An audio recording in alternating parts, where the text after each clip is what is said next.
Margaret Brennan is at the Pentagon. Margaret, what do we know so far about the servicemen who were killed?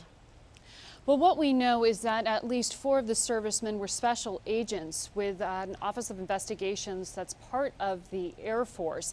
We know they were on foot, outside of vehicles, on a patrol at a point nearby Bagram Air Base, which is the largest U.S. military installation in Afghanistan.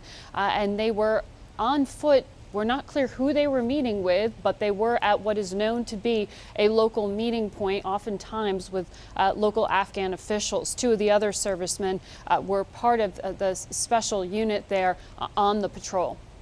Margaret, why is the Taliban gaining ground in Afghanistan?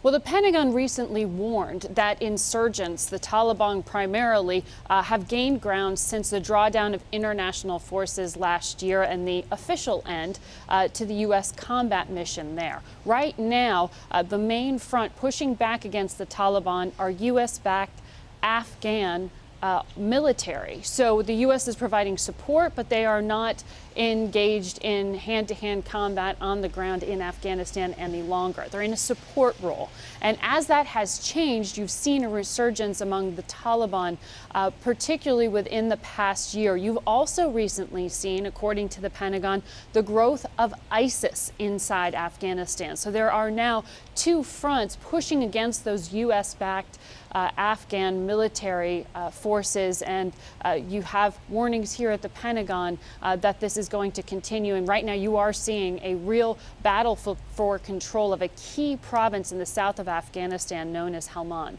So then what is the U.S. strategy moving forward? Are they going to maintain this support role or expand?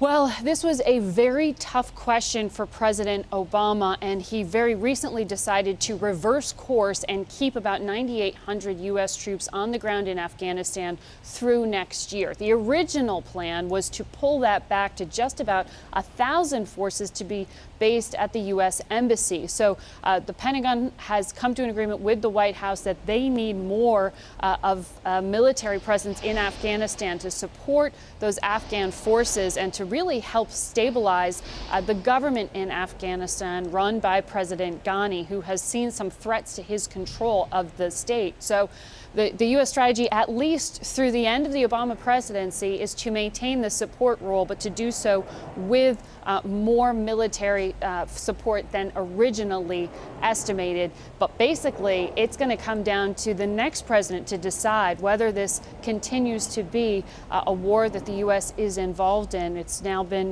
more than 14 years. All right, Margaret Brennan at the Pentagon for us. Margaret, thank you.